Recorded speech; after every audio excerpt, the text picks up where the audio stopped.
Hello friends, how are you? In our last classes we were discussing about chapter number 17, in which we studied about the position of earth in the space, that why the life is created on the earth, why not is present on the other planets. We also discussed about the aliens, and we discussed about the possibilities of life in the space. And in that topic we discussed about the Darwin's evolutionism, in which we discussed that how the life was created on the earth. Okay, and after that we discussed one of the important question, that is Pioneer 10, which was a satellite launched in 1972 to study about the extraterrestrial life. Okay, and we discussed that the fear at the time of launching of Pioneer 10 and what were the scientists did to remove this fear.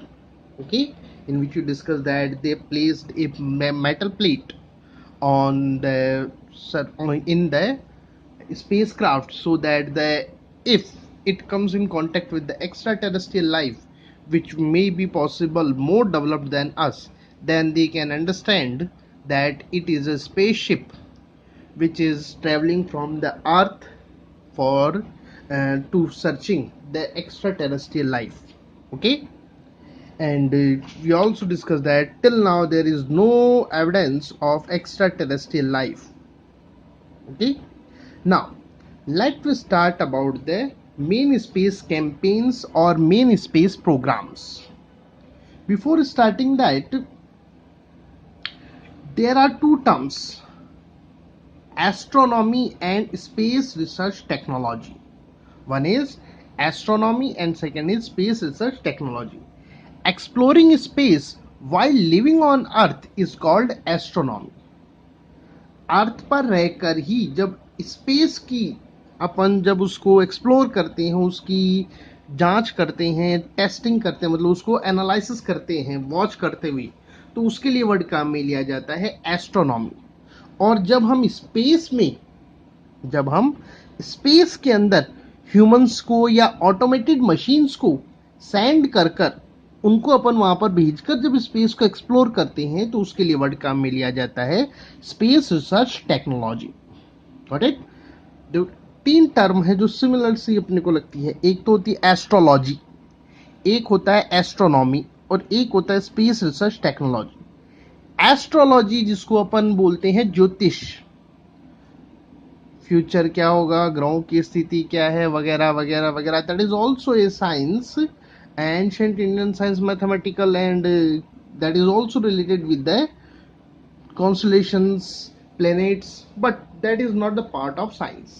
That is a totally different thing, which is not collaborate with our modern science.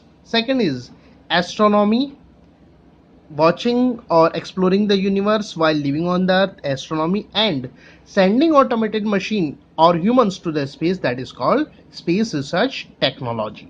Got it? These three terms clear? Now let me move it. In ancient time, people gathered information about motion of planets or constellations with naked eyes, because at that time, because in the ancient time there was no telescopes, no satellites, artificial satellites.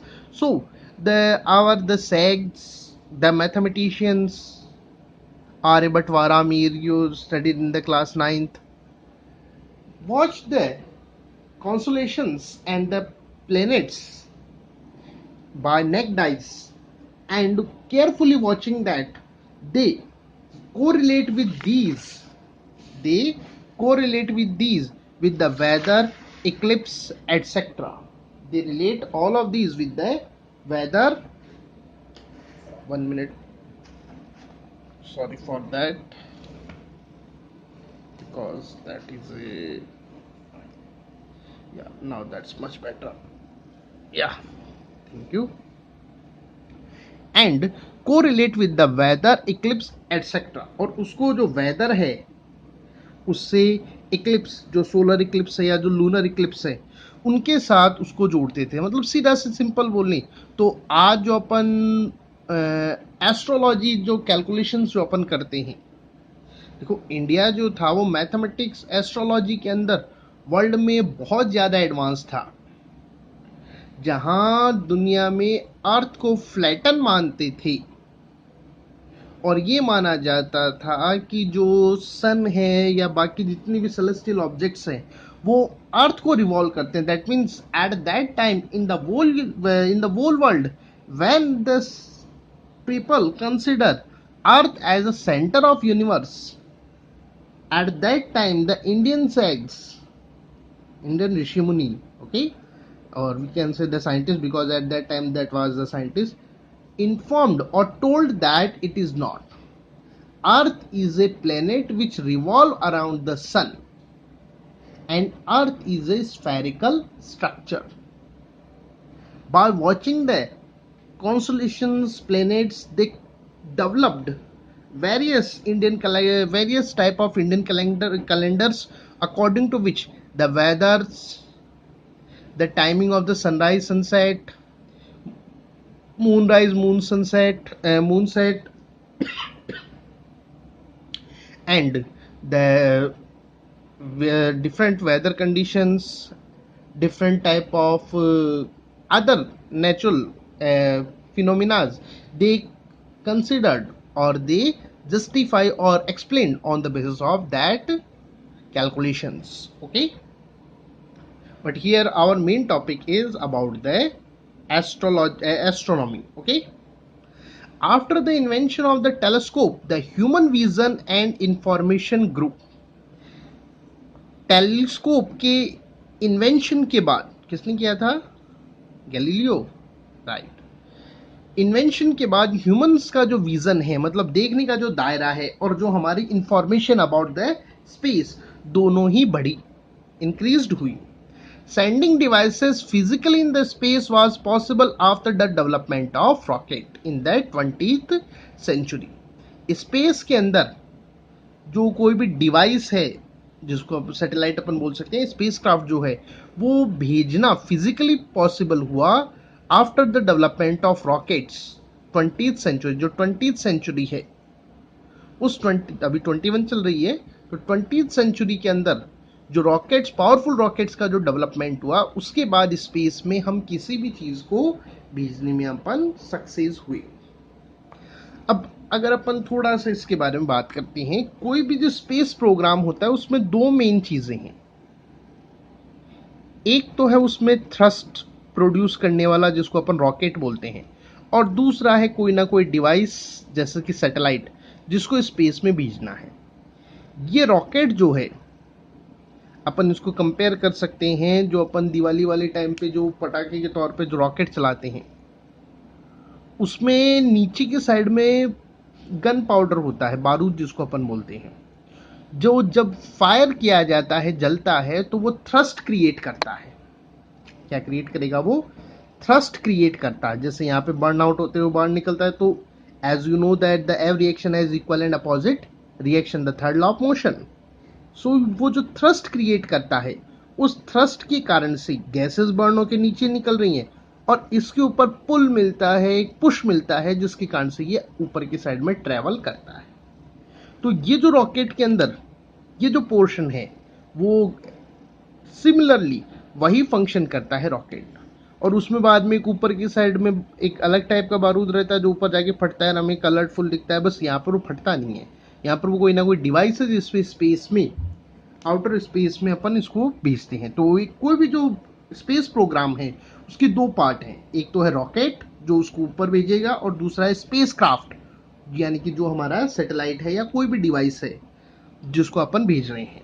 Okay, the two parts of any space mission are the rocket and the spacecraft. कोई भी space programme के या space mission के दो part हैं या उसके दो मेजर कंपोनेंट हैं, एक तो रॉकेट और दूसरा है spacecraft. Rocket work as a vehicle for carrying the spacecraft. Rocket जो है वो एक व्हीकल की तरह वर्क करता है जो कि स्पेस क्राफ्ट को कैरी करेगा, मतलब उसको टारगेट हाइट तक वो पहुंचाने का, वहां पर उसको थ्रस्ट देने का, वो सब काम करता है। Okay, so its efficiency is very important. इसलिए रॉकेट की जो एफिशिएंसी है वो बहुत ज्यादा इंपॉर्टेंट है। जितना पावरफुल रॉकेट होगा उसी के अकॉर्डिंग स्पेस प्रोग्राम बनाया जा सकता है। एक सिंपल सी बात है। एक तो अपन 5 रुपीज का रॉकेट लाते हैं, हालांकि 5 का तो नहीं आता अभी, लेकिन मैं मेरे बचपन की बात कर रहा हूँ। तो एक तो उस टाइम पर हम लोग 2 रुपीज का आता था शायद, इफ आई एम करेक्ट। आज के टाइम पर चलो आज वाले कंपेयर करते हैं अपन। एक तो 10 रुपीज का रॉकेट है, और एक 150 या 160 का रॉकेट है, और एक 400 रुपीज के रॉकेट्स आते हैं। 10 रुपीज वाला रॉकेट तकरीबन तकरीबन 10-15 फीट ऊपर गया, ज़्यादा हो सकता है 20 फीट हो गया, उतनी ऊंचाई पे जाता फुस। 150 का थोड़ा और हाइट, और जो मैक्सिमम प्राइस जो अपन ने कंसिडर कर रखा है 400, वो एक काफ़ी हाइट अटेन करता है। तो इनमें फ़र्क किस चीज़ का है? उसमें मौजूद गन पाउडर। जितना ज़्यादा कॉस्ट का अपन लेते हैं उतना ही ज़्यादा उसमें गन पाउडर आता है, तो वो उतनी ज़्यादा हाइट अटेन करता है। सेम चीज़ है हमारे स्पेस प्रोग्राम। जैसे जैसे हमने रॉकेट्स का डेवलपमेंट किया, वैसे वैसे हमारे स्पेस प्रोग्राम्स का जो रेंज है वो बढ़ता गया। इनिशियली हमने जो हमारा आउटर एटमॉस्फेयर है, जो 90 टू 300 किलोमीटर हाइट जो अटेन की, उसके बाद जैसे जैसे अपन ने मोर से मोर पावरफुल रॉकेट्स अपन ने डेवलप किए, उसके बाद चाहे अपन आउटर स्पेस में चलने जाने की बात करें, चाहे मून पे लैंडिंग की, चाहे मार्स पर, इवन सन तक हम आज हमारी रिच है। हम वहाँ तक अपन भेज सकते हैं। और जैसे जैसे ये बढ़ेगा वैसे वैसे मे भी पॉसिबल हम सोलर सिस्टम के भी बाहर सैटेलाइट्स वगैरह भेजकर अपन उसको स्टडी कर सकें। Got it? इसलिए स्पेस क्राफ्ट में जो एफिशिएंसी है, मतलब रॉकेट की, वो बहुत ज़्यादा इंपॉर्टेंट है। उसी के डेवलपमेंट के साथ हमारे स्पेस प्रोग्राम के डेवलपमेंट जुड़े हुए हैं। Okay, during the first world war a device called Paris gun was developed. First world war के टाइम पर एक डिवाइस जिसका नाम है पेरिस गन, क्या नाम है? पेरिस गन, वो डेवलप की गई थी जर्मन्स के through. It was possible to send an object up to 40 kilometre in the sky by this device. इस डिवाइस के द्वारा किसी भी ऑब्जेक्ट को स्पेस में 40 किलोमीटर तक ऊपर फेंका जा सकता था या भेजा जा सकता था। Got it? तो ये एक तरीके से अपन बोल सकते हैं स्टार्टिंग का हमारा प्रोटोटाइप था। Okay, powerful rockets was developed during the second world war. जो पावरफुल रॉकेट्स हैं, पावरफुल जो रॉकेट्स है वो सेकेंड वर्ल्ड वॉर के दौरान डेवलप की गई। मेनली तो इनका टारगेट था जो किसी भी एनिमीज जो कंट्रीज हैं उनके ऊपर जो ब्लास्टिंग वगैरह, you know that second world war that means A disaster, main में डिजास्टर। तो उसके लिए उसको डेवलप किया गया था। लेकिन इसका एक पॉजिटिव साइड हमारे सामने आया, और वो था space programmes. In 1942, German scientists sent the first man-made device in the space. 1942 के अंदर जर्मन साइंटिस्ट ने सबसे पहले मेन मेड डिवाइस को स्पेस में भेजा। अब ध्यान रखना बेटा जी, यहाँ पर मेन मेड डिवाइसेस को अपन सैटेलाइट नहीं बोल रहे हैं। फर्स्ट सैटेलाइट इज स्पुतनिक, जो रशिया ने सेंड किया था 1957 में। Got it? तो ये कोई इसको कहीं आप ये मत लिख देना हो, एग्जाम में क्वेश्चन आता है which was the first satellite. तो ये मेन में डिवाइस है, ना कि सैटेलाइट है। Got it? After the second world war the USA, United state of America, started using German technology. You know that in the second world war Germany जो है, Hitler बहुत बुरी तरह से हारे थे। तो वहाँ पर जो उसका पूरा का पूरा जो इकोनॉमिक सिस्टम जो है, साइंटिफिक रिसर्च, वो पूरी की पूरी डिस्टर्ब हो गई थी। यूएसए ने इस टाइम पर इस मौके का फ़ायदा उठाया, और जो रशियन साइंटिस्ट हैं उनको रशियन टेक्नोलॉजी जो इक्विपमेंट्स हैं उनको अपने मिलिट्री और नॉन मिलिट्री प्रोग्राम्स में उसको यूज़ करना स्टार्ट किया। दैट मीन्स उन्होंने जर्मन टेक्नोलॉजी को स्टार्ट किया। The first image of the earth from space was taken in 1946। Space से अर्थ की जो सबसे पहली पिक्चर जो है वो ली गई थी 1946 में। Got it. अब ये भी ध्यान रखना, ये भी सैटेलाइट नहीं है। Satellite that is just a drone type A camera हो सकता है ये, लेकिन सैटेलाइट नहीं, क्योंकि सैटेलाइट एक ऑटोनोमस सिस्टम हो गया जिसको अर्थ के थ्रू अपन कंट्रोल करते हैं। तो यहाँ पर कोई कंट्रोल नहीं था, ये just that is A picture. तो ये एक हॉट स्फीयर बलून भी हो सकता है। Okay. In 1947, Russia also entered in the field of space research and competition started. 1947 के अंदर जो रशिया है वो भी स्पेस रिसर्च के अंदर इंटर कर गया, फील्ड में उतर गया और कंपटीशन स्टार्ट हो गया between the USA and USSR. उस टाइम पर रशिया का पूरा नाम यूएसएसआर था। तो दोनों के बीच में कंपटीशन स्टार्ट, और ये जो कंपटीशन जो था इसने स्पेस प्रोग्राम में बूस्ट डाल दिया। तो सीधी सी बात है, जब कॉम्पिटिटर्स होते हैं तो डेफिनेटली वो एक दूसरे से ग्रो करने के लिए बेटर से बेटर की ट्राई वो करते हैं। तो यहाँ पर रशिया और यूएसए के बीच में एक तरीके से कंपटीशन स्टार्ट हो गया स्पेस के मैटर में, जिसने इस वर्ल्ड के जो स्पेस प्रोग्राम्स हैं उनको बूस्ट किया। ओके। इनिशियल जो स्टेप्स हैं या इनिशिएशन जो है इस प्रोग्राम का वो यूएसएसआर के थ्रू आता है। सबसे पहले अटेम्प्ट्स रशिया के हैं। In October 1957 Soviet Union USSR that is Russia sent first man made satellite name Sputnik first into space. अब ये काफी इंपॉर्टेंट क्वेश्चन है। The first man-made satellite was Sputnik First, जो स्पेस में भेजा गया था। ओके। 1957 में रशिया जो सोवियत यूनियन है उन्होंने फर्स्ट मैन-मेड सैटेलाइट जिसका नाम स्पुतनिक है उसको स्पेस में भेजा, Sputnik first. It revolve around the earth by keeping the distance of 939 kilometre to 213 kilometre. Sorry, that is 215 kilometre, not 13। इस डिवाइस ने या इस सैटेलाइट ने अर्थ के चारों तरफ रिवॉल्व किया, अर्थ की चारों तरफ रिवॉल्व करना स्टार्ट किया by distance, maintaining the distance 215 to 939 kilometre की डिस्टेंस मेंटेन रखते हुए। It send the information about the upper atmosphere in the form of beep. इसने एटमॉस्फेयर की जो अपर लेयर्स हैं, अपर एटमॉस्फेयर है, उसकी इंफॉर्मेशन को बीप की फॉर्म में, साउंड, क्योंकि इतना ज़्यादा डेवलपमेंट टेक्निकल नहीं हुआ था, बीप्स की फॉर्म में इंफॉर्मेशन भेजना स्टार्ट किया। अब रशिया ने जो फर्स्ट जो किए हैं उनके बारे में ये काफ़ी इंपॉर्टेंट है। यहाँ से यहाँ तक रशिया के ऊपर क्वेश्चंस यहाँ पर आ जाते हैं। 1 नंबर के क्वेश्चंस इस चैप्टर में जनरली 1+2 का पैटर्न चलता है, कई बार 1+1+1 भी चलता है, और एक थोड़ा सा 2 टॉपिक है बड़े वाले जिनके ऊपर 3 नंबर के डायरेक्ट क्वेश्चन बन सकते हैं। बाकी तो यहाँ पर मेनली जो अटेंड किया जाता है 1+2 का पैटर्न रहता है। तो 1 नंबर के लिए क्वेश्चन यहाँ पर बन सकता है स्पुतनिक। और उसके अलावा Russia was the first to send first organism. Russia जो है वो दुनिया का पहला देश था जिसने स्पेस में ऑर्गेनिज्म को भेजा। You know that about the Laika. Okay, तो वो सबसे पहले भेजा फर्स्ट ह्यूमन जिसका नाम है यूरी गागरिन। यूरी गागरिन, उनको स्पेस के अंदर उन्होंने भेजा।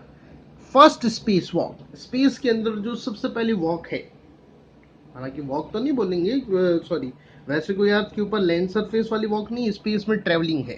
Okay, establishment of the first space station that is salute first etcetera. ये सारे के सारे प्रोग्राम्स जो सबसे पहले जो किए थे वो किसने किया था? रशिया ने। लेकिन 1969 जुलाई के अंदर अमेरिका ने first man, you know that, Neil Armstrong, उनको मून के ऊपर लैंड कराकर रशिया को बहुत ज्यादा पीछे उन्होंने छोड़ दिया था।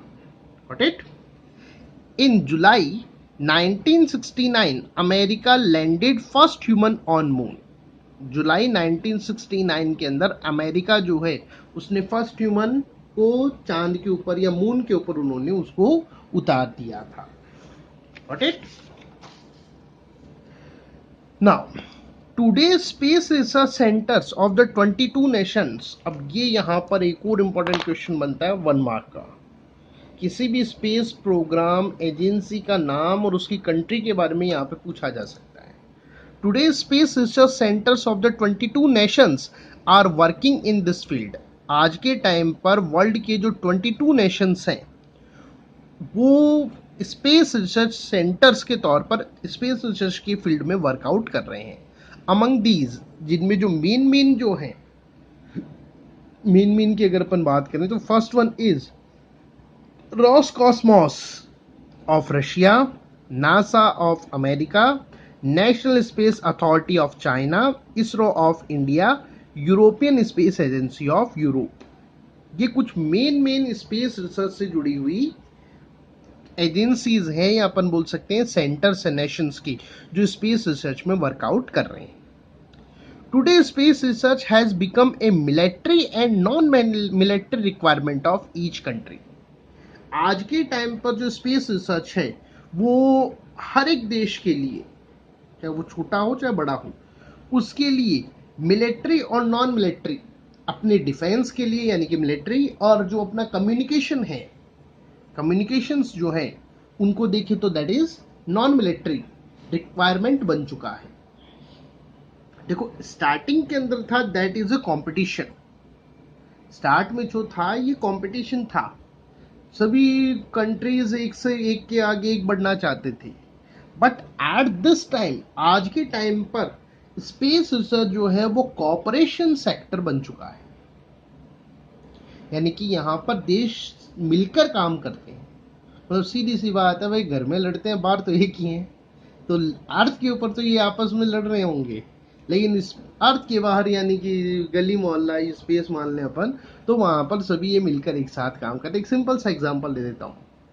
आगे अपन पढ़ेंगे एक ISS, इंटरनेशनल स्पेस स्टेशन, जिसके दो जो सबसे बड़े जो कॉन्ट्रीब्यूटर्स हैं that is Russia and America.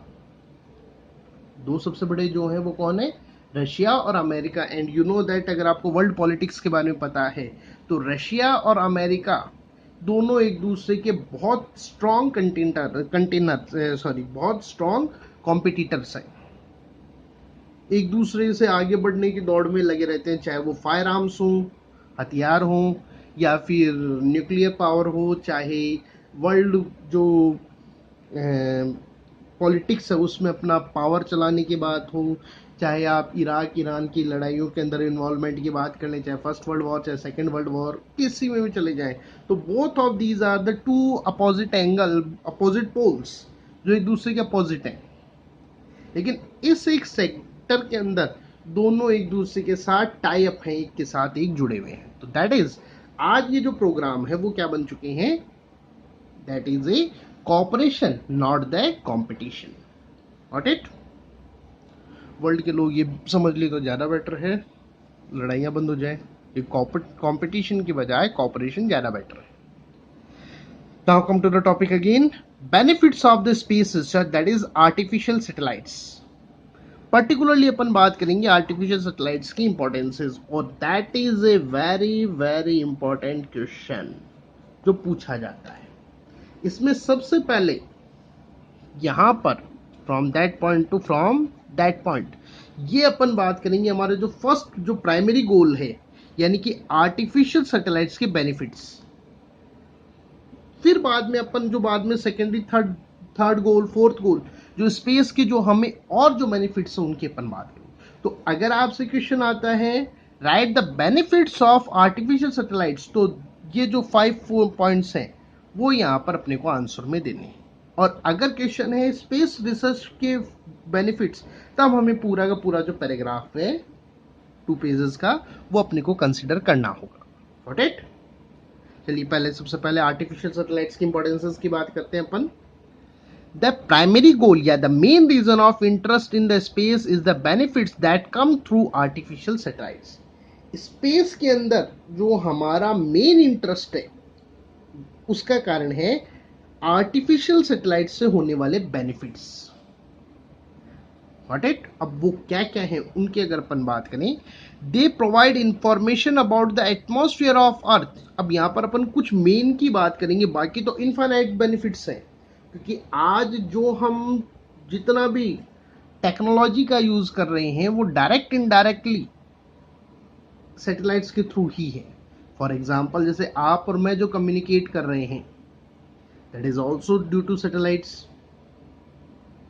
Okay, telephones satellites, mobile satellites, telemedicine satellites, Google map satellites, navigation satellites, air traffic control satellites, banking satellites, share market satellite. तो जितना भी इंटरनेट से जुड़ा हुआ जो जितना भी सेगमेंट है कम्युनिकेशन का, वो सारा का सारा सैटेलाइट बेस्ड है। Got it. तो बेनिफिट्स तो बहुत से हैं, लेकिन अपन कुछ मेन बेनिफिट्स की यहाँ पर बात करें। Okay, they provide information about the atmosphere of earth which help in the forecast of weather.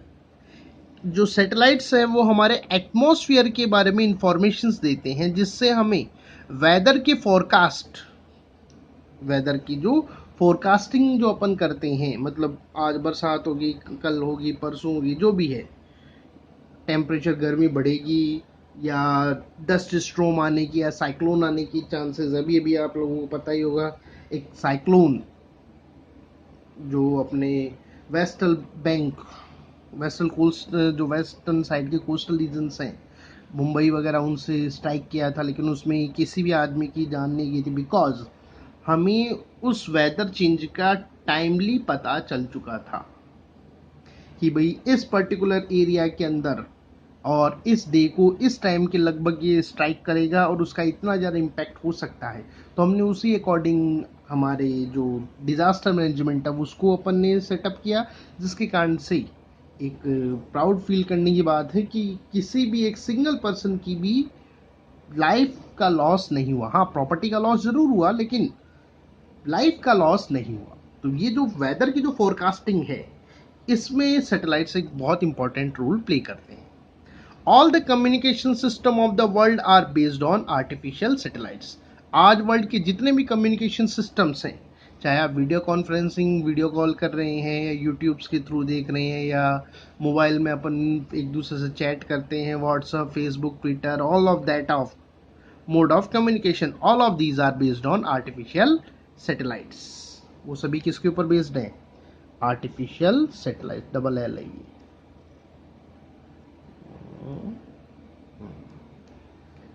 All the business activities telecommunication worked on artificial satellites। जितनी भी बिजनेस एक्टिविटीज है, बैंकिंग सेक्टर, वो सारा का सारा, टेलीकम्युनिकेशंस, वो सब आर्टिफिशियल सैटेलाइट्स के ऊपर बेस्ड है। आज आपको अमेरिका के अंदर कोई भी कंपनी को आपको ऑर्डर लिखना है, ऑर्डर आपको मंगवाना है कोई भी मटेरियल, या अमेरिका को कोई भी मटेरियल, आप अमेरिकन को आपसे कोई मटेरियल मंगाना है, तो सीधा सीधा जो टेलीकम्युनिकेशन है उसके थ्रू आपकी जो पर्टिकुलर वेबसाइट है या आपके जो पर्टिकुलर नंबर्स उस पर फ़ोन करके वेबसाइट पे ऑर्डर बुक करा के किया जाता है। या बिजनेस में शेयर मार्केट, तो ऑल ऑफ दीज, ये जितनी भी बिजनेस एक्टिविटीज़ हैं वो सब सैटेलाइट्स के ऊपर बेस्ड है। Got it. Artificial satellites also use in detecting minerals. आज जो पावरफुल सैटेलाइट्स हैं उनसे अर्थ के डीपर इनसाइड जो मिनरल्स प्रेजेंट है उनको भी डिटेक्ट किया जा सकता है। माइनिंग का एक तरीके से नया इन्वेंशन हो गया ना। तो हम किस इंडिया के अगर जो मिनरल्स के रिच एरियाज हैं उनकी मैपिंग हम सैटेलाइट्स के थ्रू की कर सकते हैं, और उसके लिए हमने सैटेलाइट्स लॉन्च भी कर रखे हैं, जिनसे हम इंडिया के अंदर कहाँ पर कौन से मिनरल्स मौजूद हैं उनके मैप्स गवर्नमेंट के पास मौजूद हैं, तो वो उसका उसी हिसाब से मिनरल्स का एक्सट्रैक्शन करके उसी तरह से इंडस्ट्रियल डेवलपमेंट उन सब में वो यूज़ करते हैं। Collecting information of earth structure, earth की स्ट्रक्चर के बारे में इंफॉर्मेशन कलेक्ट करना, मैपिंग, मैप्स वगैरह बनाना, एयर ट्रैफिक कंट्रोल, एरोप्लेन्स वगैरह का जो ट्रैफिक कंट्रोल है उसमें, FM radio, telemedicine, telemedicine I think you know about it. For example, there is a doctor in America and patient in India, and the situation is that doctor cannot come to the India for the surgery, and the patient could not travel to America. Now, by using the video conferencing, the doctor which is situated in the America can guide the doctors in India to how to operate that patient. And one more, that you need a important concern with the doctor of situation which is sitting in the America, but you do not have money to travel there, and also some other problems like the at this situation, the COVID-19 situation, flights of international flights are cancelled. So in that condition, the doctor which is situated in the other place can give you advice, can give you medical treatment by virtual video conferencing.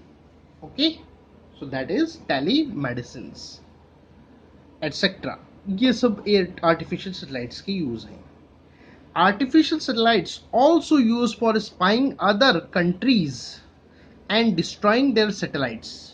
Artificial satellites का use जो other countries हैं उन countries की spying यानी कि जासूसी करने में भी किया जाता है. आज अपने को फॉर एग्जांपल जैसे अपन बात करें, जो मिलिट्री सैटेलाइट्स जो स्पेस में जो इंडिया ने और बाकी लगा रखे हैं, दैट आर सो पावरफुल, इतने ज़्यादा पावरफुल हैं कि उससे हम वर्ल्ड के, जैसे अपन अपने एनिमीज़ की बात कर लें, हालांकि मैं एनिमी वर्ड में बिलीव नहीं करता, लेकिन जो सिचुएशन उसके अकॉर्डिंग पाकिस्तान के किसी आदमी को हमें वॉच करना है तो उनका यूज़ करते हुए अब इतने स्ट्रॉन्ग सैटेलाइट्स हैं कि किसी आदमी ने की हाथ में पहनी हुई जो वॉच है उसमें टाइम क्या हो रहा है उसको भी ऊपर से वॉच, उसको भी अपन देख सकते हैं. हालांकि आपको और मेरे को अवेलेबल नहीं है, that is a military. Okay, तो ये जो स्पाइंग है, जासूसी, उसमें इसका यूज़ किया जा सकता है ताकि स्ट्रेटेजिकली अगर कभी मान लीजिए किसी कंट्री के साथ हमारी फाइट हो तो हमें उसका पता रहे कि भाई उसके आर्म्स के डिपोज यहाँ पर हैं और यहाँ पर उसकी मिसाइल्स की लोकेशंस है, तो हम उस पर टैक्टिकली पहले से अटैक करके उस पर हम एक तरीके से काफ़ी एडवांस हो सकें. तो ये थोड़ा सा मिलिट्रीज का रिलेशन है. डिस्ट्रॉइंग देयर सैटेलाइट्स, इसके अलावा उसके सैटेलाइट्स को डिस्ट्रॉय करने में भी इसका यूज़ किया जाता है.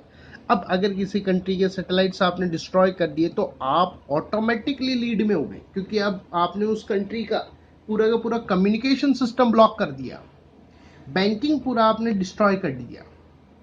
तो उस कंडीशन में डेफिनेटली आप उसमें लीड में जाएंगे. It can cause economic crisis in other countries, जो दूसरी वाली कंट्रीज उनमें इकोनॉमिक क्राइसिस क्रिएट करता है. So the military importance of the artificial satellites, इसलिए जो मिलिट्री इंपॉर्टेंसेस जो है वो भी है आर्टिफिशियल सैटेलाइट्स की. Got it? So these are the benefits of artificial satellites. Okay, about the remaining goals of, ये तो था अपना फर्स्ट गोल आर्टिफिशियल सैटेलाइट्स. उसके अलावा जो आर्टिफिशियल सैटेलाइट्स के जो बेनिफिट्स हैं वो हमारा प्राइमरी गोल था. उसके अलावा जो हमारे सेकेंडरी और थर्ड, जो सेकेंड गोल है, थर्ड गोल और जो गोल्स हैं स्पेस रिसर्च की, we will discuss in next class. Hope you like it. Thank you.